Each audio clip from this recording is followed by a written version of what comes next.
Let's talk about the 1%, and not on dating apps. It's the 1% that attended the World Economic Forum at Davos this weekend. Brandon, nicely done. Thank you very much. Go ahead and tell us about everything that Klaus Schwab and all the evil people who are trying to undermine society, what they have in plan for us coming up. Yeah, so first and foremost, let me say that something I have to say. I went around asking people last week before Davos started. I was curious, go around asking, like, for every 10 people that you ask, how many people know what the WEF is or what Davos is? Right. And I was appalled to discover that almost like 1 out of every 10 people, if that, knows what Davos and WEF is, which, okay, fine. I'll forgive you for that. Like, I get it that it's an abnormal thing to look at this stuff the way I do and, like, be interested in it and follow it. Okay, but that's forgivable. But something that's not forgivable is if you do know about it and you ignore it, then you're no better than the WEF or Klaus himself. So that's the way I feel like people, if you do know about it and you're cool with it, you want to go about your daily life, with, like, whether it's worried about making money, worried about just like going out to eat or watching TV or whatever. The reason that you should care about this is because these institutions are coming and they want to destroy all of these things. They already are. So look at, they want you to eat bugs instead of meat. They're trying to stop farmers from farming. They're trying to like ban coffee now because it's bad for the environment. They're already destroying the movie industry with the DEI stuff. But how do they get to Davos? If it's bad for the environment, they probably flew on private jets.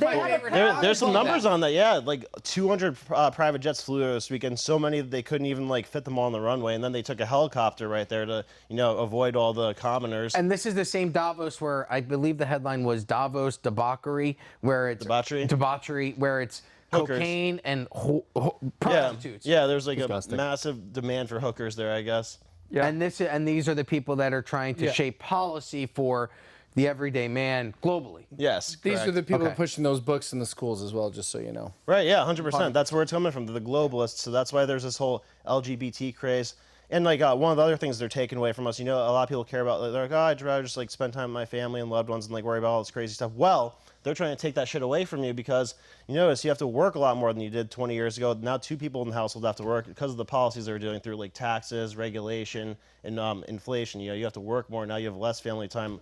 And all the shit that you do like sports, entertainment, that's being ruined by them. I hate them all. They're turning like the athletes into virtue signaling machines. They're making movies have to have these requirements where you have to have like artificially controlled like roles, and like you have to have a certain amount of black people, gay people, disabled people. And racism in the back of the end zones, because that does something right. Exactly. It's all single stadium in the NFL had in one end zone race and racism, and the other. It takes all of us. So it's over now then, right? Racism yeah, we ended it. 100%. Almost at the Super Bowl. The racists saw that and were like, I should cut it out. Yeah, they were like, honey, take the flag down. I'm pretty sure like a football game isn't the most racist place. It's like every culture working together to beat the exact same group. Unless you're on the other side and you hate them. But yes, I agree. Yeah. Is this group the same one that's responsible for Greta Thunberg? Of course. That's the biggest crime of all. Yeah. Well, so point being though, like everybody has a stake in this. Everybody in America has a stake in this. No matter what you like to do with your day-to-day life, like if you're here about this one time, you should care about it forever, because until like we take power away from this institution, they're going to ruin our lives. Like Europe and Canada is a clear sign of that. Like look at the stuff that's going on there. But anyway, I'm giving that as context before this compilation of the craziest things said from there this weekend. So take it away. All right. You do not even have to have elections anymore, because you can already predict, and afterwards you can say, why do we need elections? Because we know what the result will be. My spirit name is Ozawa Makwa, which means brown bear in Ojibwe. And coming as a white man of advanced age from a continental European background. Inclusion is about see me and hear me and make space for me. And so we should all be doing this because you can make a profit. Inclusion is profitable. The fossil fuel polluters use a portion of their wealth from digging up dead things from the earth and burning them in ways that destroy the future of humanity. They use some of their wealth to confuse people. I get a little exercised about this because I've watched it for a long time, and it's driven by pure greed. Pure greed. If we deploy electric vehicles, solar, wind, batteries, green hydrogen, and the rest, and we get to true net zero, temperatures on the earth will stop going up almost immediately. We are on the way to a new order, so we are between orders. In most of Asia, rice is still grown with traditional methods, which requires flooding the fields. And when you flood the fields, you basically kill the weeds with water, which sounds good, except it takes huge amounts of water. They basically decompose underwater, and when they do that, they release methane. And so actually rice production is one of the largest producers of methane, which is many times more toxic in terms of greenhouse gas emissions. we have a kind of cultural, very ingrained habit of not taking damage to nature as seriously as we take damage to people and property. If you're campaigning for human rights, at least you know mass murder, torture, all of these things are serious crimes. But there's no equivalent in the environmental space. With ecocide, what we see is actually what people are trying to do, what businesses are trying to do, is make money, is farm, is fish, is do all of these things that are producing energy and so on. What's missing is the awareness and the conscience around the side effects, around the collateral damage. I would say digital and sustainable need to go hand in hand. And what do I mean? There are initiatives like we are driving as industries, Catena X, where we are trying to measure the footprint throughout the value chain. And what would that give us? I would have a bottle like this, and I could tell you from the iron ore to the logistics to the glass, what is the carbon footprint of this bottle? And then I could price it. And I could tell you, now you are doing good. This information is a security threat. And maybe not many noticed, but it was part of the Russian military doctrine that they will start information war. And we are in it now. And this information is a very powerful tool. We are focusing on improving of the system where the people will get the facts right. We don't speak about opinions. We are not correcting anyone's opinions or language. Yeah, this is about the facts. Bringing the kinds of sensors that people have become accustomed to, such as rings and in watches, into everyday devices, but it breaches the final frontier of privacy, that is, what people are thinking and feeling. Initially, what they will be capable of doing is very high-level brain state reading. Things like, are you tired? Are you paying attention? Is your mind wandering? Are you happy or sad? They maybe enable interaction like up, down, left, right. There are things that are unknown that may happen.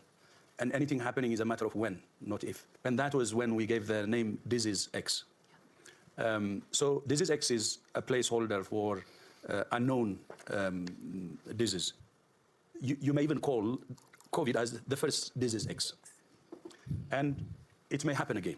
I am convinced beyond any doubt that because of the decisions being made in the marketplace now, because you know as well as I do, even if, I don't want this, obviously, but if you wound up with a different president who was opposed to climate crisis, I got news for you. No one politician anywhere in the world can undo what is happening now. It was the biggest transformation in the economies of the world in all of human history. Can we just say thank you for speeding that up so we didn't have to watch it in real time? Could you imagine going to 2 weeks of that? Like having those meetings? Oh my God. Did you see the dozens of hours. That's true. So check it out, though. So what he's talking about is the biggest transformation ever. He said that's in reference to the net zero asset managers agreement. So $70 trillion worth of money amongst these asset managers is all signed a pact to achieve net zero. But now you might be questioning how much of a factor do these people play into shaping society. So this clip right here shows just how much of an impact they have in shaping society. If you have any question about how powerful they are. The notion to integrate young leaders is part of the World Economic Forum since many years. When I mention our names like Mrs. Merkel, Vladimir Putin, they all have been young global leaders of the World Economic Forum. What we are very proud of now is the young generation, like Prime Minister Trudeau, President of Argentina and so on, is that we penetrate the cabinets. Joe Biden calls it Build Back Better. Build back better. Building back better. To do things differently. To build back better. We're going to build it back better. And build it back better. It's my plan to build back better. Start taking all the problems that have been created, education and mental health, and start to build back in a positive way. I have launched a booklet called Build Back Better. It's about building this country back better. That's just make America great again. That's their new slogan too. Yeah, now, but let's finish the job. I love people who've never network. built anything in their lives saying we're going to build back better. Yeah. They've never built anything. Ever. They've torn down everything. None of these people have made a thing in their lives. Nothing. Well, I mean, Bill Gates did make Microsoft, but what he's chosen to do with that success is the problem. Yeah. Like, why are you? Isn't he like one of the largest land-owners in the United States? Why? Just answer why. None of politicians have built anything. Well, simultaneously, they're taking farmland away from regular farmers, saying they release too much nitrogen into the environment, while this crazy guy Bill Gates is taking over all the farmland. Because they care about humanity, so to speak, but they're like, no rice. Rice has probably fed more billions of people around the world. Every developing nation's diet highly depends on rice. They want to take it away. Food, meat, and then what do they want to do?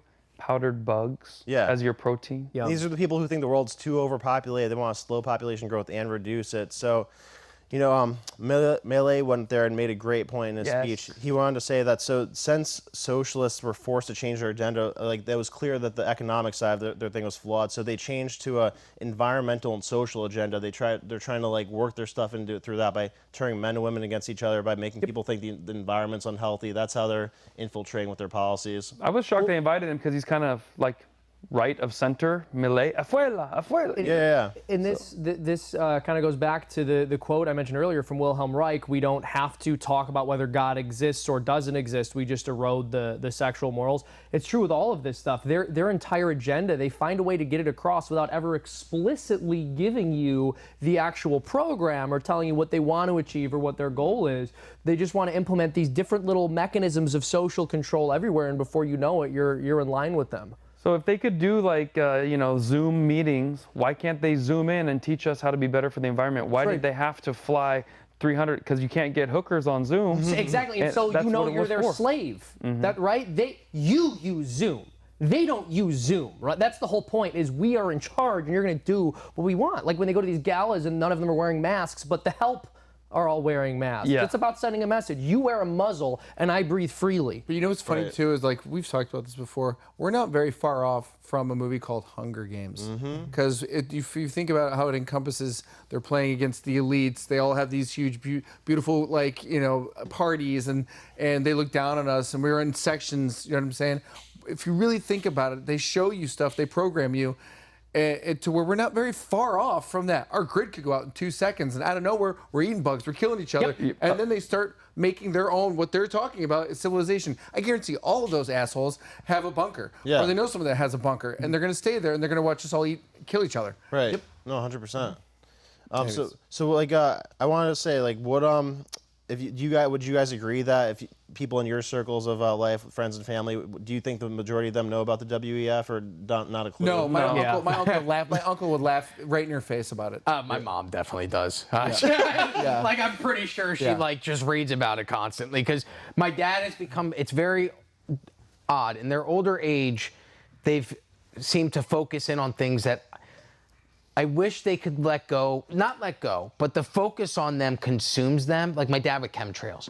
He is obsessed with chemtrails. Man. His entire phone is chemtrails. And I get it. It bothers me too, but I'm like, can you have a photo of your grandson somewhere? Like, it's hundreds of photos. And we did a road trip on July 4th, and he's driving, and he's like, all right. And I'm like, no, stop taking photos pay attention to the road. He's like, you see the X? Yes. So they're very well informed. And I think, and my brothers are too, because they live in New Jersey, right? And I feel like when you have that oppression upon you, which they did in COVID in the Northeast, it was brutal. I lived in Florida. COVID for me was like, oh, that's still going on places? It never kind of went into effect here. That's right. So when you're in this type of lifestyle, I think people, like, it'd be very interesting to see people who are in warmer climates who have more access to activities and things to do, as opposed to people who are stuck up under that oppression. I wonder who's more aware of it. Are the people who, hey, I'm going to go to the beach and hang out and drink a Mai Tai at 5 o'clock. Are they aware of the WEF, or is it the people that are living under that rule in Toronto, Canada, where it's 0 degrees outside and you can't go out because it's cold, but outside of that, if you do go out, you got to be vaccinated to go to the liquor store. Right. Like, I wonder who's more aware of that. I would probably guess the people who are more impacted by it, where the things are farther along in the direction the WEF wants them to go. Because, make no mistake about it, things that are going on in Canada or Europe, like how they're getting really harsh with their censorship stuff. Communism. Yeah, well, that's all coming from the WEF. Like he said, the young global leaders have penetrated the cabinets. Trudeau's a young global leader. The Merkel's a young global leader. The AOC types. Yeah, Macron's a young global leader. So wait, how is Merkel a young global leader? Is this like a she is. She's also tied in with Clintons and all that stuff, right? Yeah. So whose idea? For Milei to be down there, whose idea was that? Because he went and ripped him. You should talk about that. So my theory on that is that I thought they thought he was gonna make himself look bad by being like, because it's his image that he's like unhinged and like aggressive and yelling and stuff. So I think they like the idea of him going there and like them being able to cast him as this like unhinged, out of control guy. But like a mascot. Look how stupid they are. But he shocked them, and he gave this whole like data based thing and like this really solid argument about like how capitalism's taken 95% of the world out of poverty. I would love for them to invite somebody that's like Milei, like Tucker. Well, you see when Trump went there in 2018, he lit the place on fire figuratively. Like, they hated when he gave a speech. He's like, yeah, I'm here to say that America's back better than ever, and it's the best place in the world to do business right now. And I'm never gonna choose what's in the best interest of another country over America. I'll always do what's better for America first. And they hated it because they're all about weakening America to implement globalism.